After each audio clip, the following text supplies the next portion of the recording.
오늘은 마리 앙투아네트 왕비가 억울하게 누명을 쓴 유명한 다이아몬드 목걸이 사기 사건에 대해 살펴보겠습니다. 이 목걸이는 200년 전 세계에서 가장 유명하고 가장 아름다우면서도 가장 미움을 받았던 사치의 상징으로 알려져 있습니다.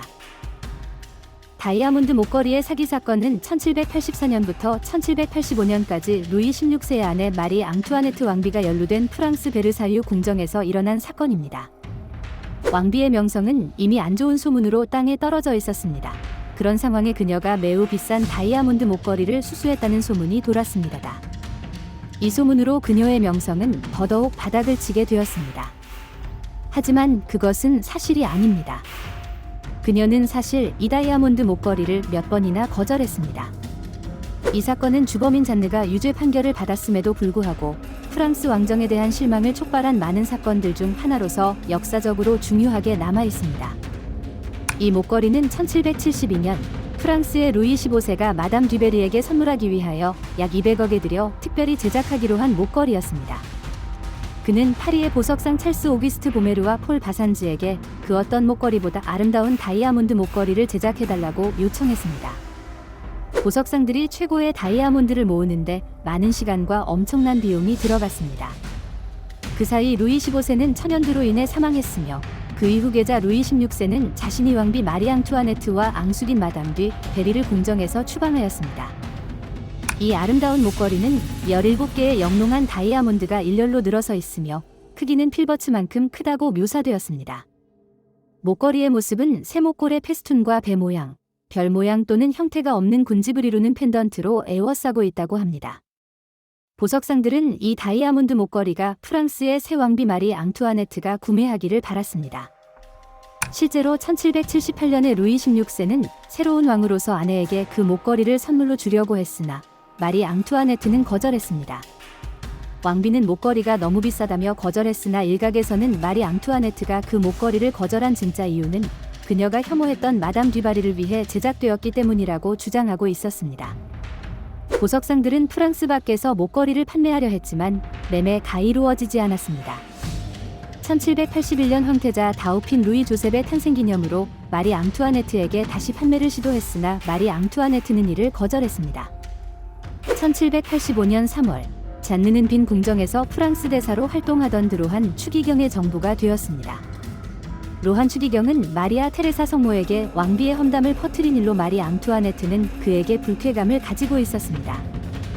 당시 로한 추기경은 왕비의 총애를 회복하여 왕의 대리인이 되기 위해 노력하고 있었습니다. 잔느 드라모테는 자신의 애인 레토드 빌레트와 사기 계획을 짜고 로한 추기경에게 왕비의 호의를 얻었다고 주장하였습니다. 이에 로한 추기경은 잔느를 통해 왕비의 호의를 얻기로 결심했습니다.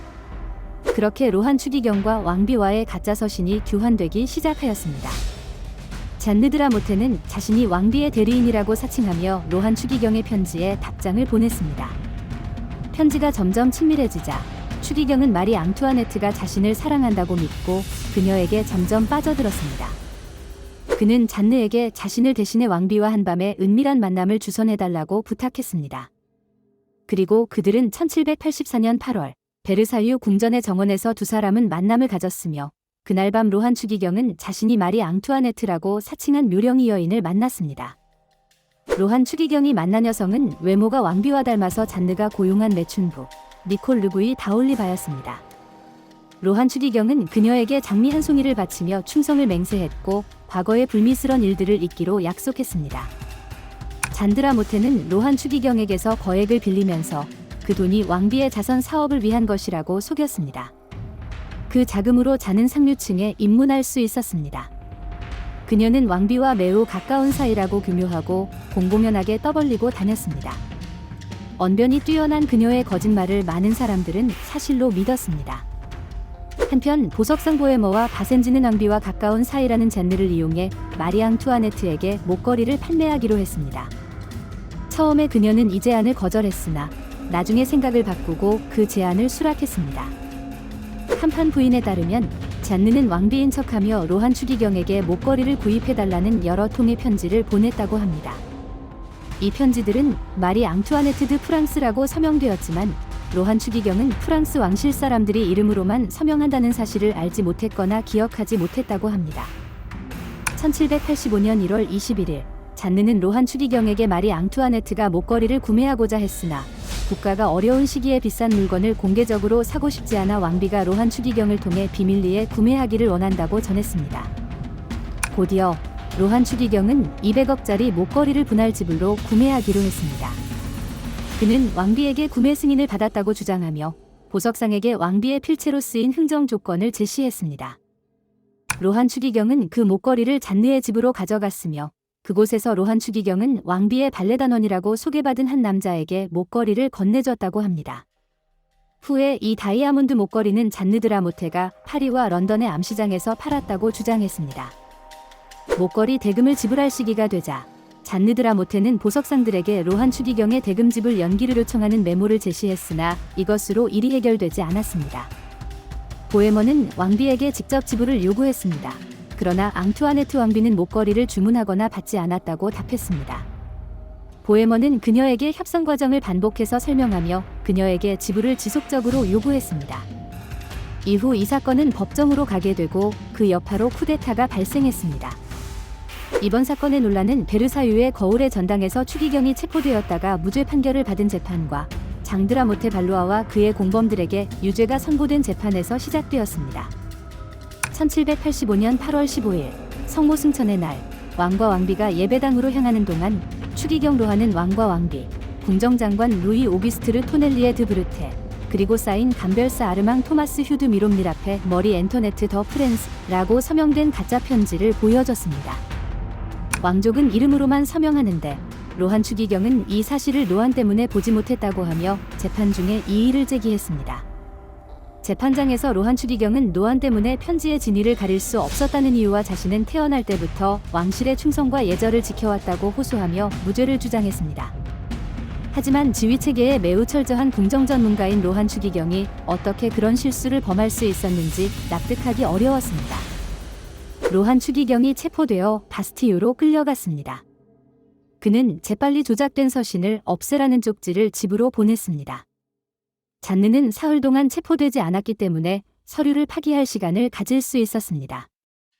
경찰은 앙투아네트가 로한 추기경에게 보낸 편지는 왕비의 명의를 도용하고 서명을 위조한 것이라고 자백한 레토드 빌레트와 매춘부 니콜 르구이를 체포했습니다. 또한 유명한 프리메이슨이자 신비주의자인 알레산드로 카글리오스트로가 이 사건에 관련되었는지는 불확실하지만 그 역시 체포되었습니다. 1786년 5월 31일 로한 추기경, 레구이, 카글리오스트로는 재판에서 무죄를 선고받았습니다. 노안으로 진위 여부를 판단할 수 없었다는 이유를 법원이 인정한 결과였습니다. 그들은 결국 앞으로 정계로 다시 진출할 수 있는 길을 열어둘 수 있었습니다. 잔느드라 모트는 채찍질과 V 즉 도둑이라는 표시가 부착된 명패를 목에 거는 형을 선고받았고 살페트리에르와 매춘부는 종신형을 선고받았습니다. 다음 해 6월 매춘부는 소년으로 변장하여 탈옥에 성공했습니다. 그녀의 남편은 불참한 상태에서 재판을 받고 갤리선에서 노예로 팔렸고 빌레트는 프랑스에서 추방당했습니다. 이 사건은 조용히 처리되지 못하고 공공의 문제로 부각되었습니다. 여론은 해당 재판에 크게 술렁였습니다. 마리 앙투아네트는 이 문제에서 죄가 없었으며 로한 추기경은 순진한 바보였고 라모테스는 자신의 이익을 위해 두 사람 모두를 속였습니다. 이런 사실들은 파리 의회가 밝혀냈지만 왕비의 억울함에 대해서는 언급하지 않았습니다.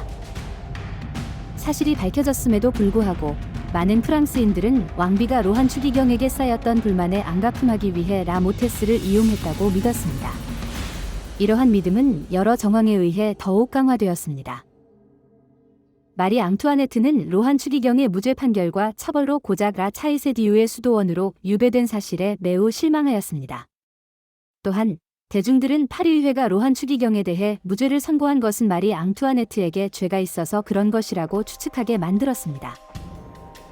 이런 일들은 앙투아네트의 명성을 크게 떨어뜨렸으며 국민복지보다 허영심에 더 많은 관심을 기울이는 교활한 사치의 아이콘으로서의 이미지를 대중에게 각인시켰습니다.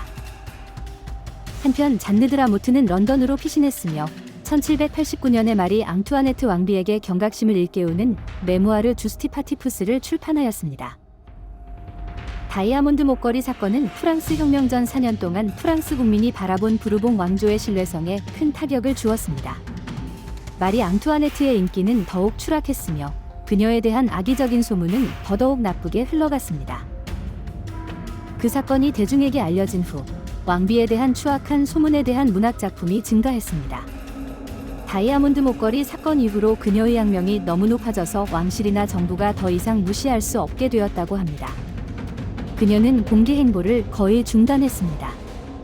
이미 일부 사람들에 의해 프랑스의 적으로 여겨졌던 그녀는 그 스캔들로 인해 그녀의 명성은 돌이킬 수 없이 손상되었습니다.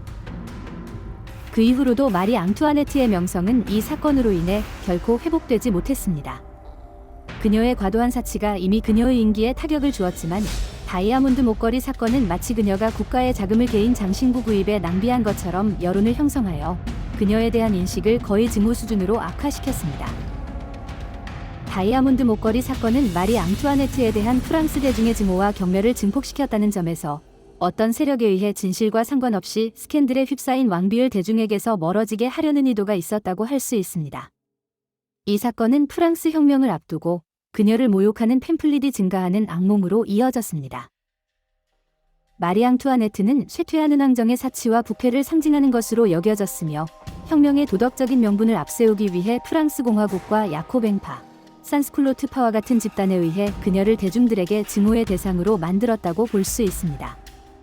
지금까지 프랑스 역사상 가장 유명한 도난 사건 중 하나인 목걸이 사기 사건에 대해 살펴보았습니다. 감사합니다. 구독과 좋아요 부탁드립니다.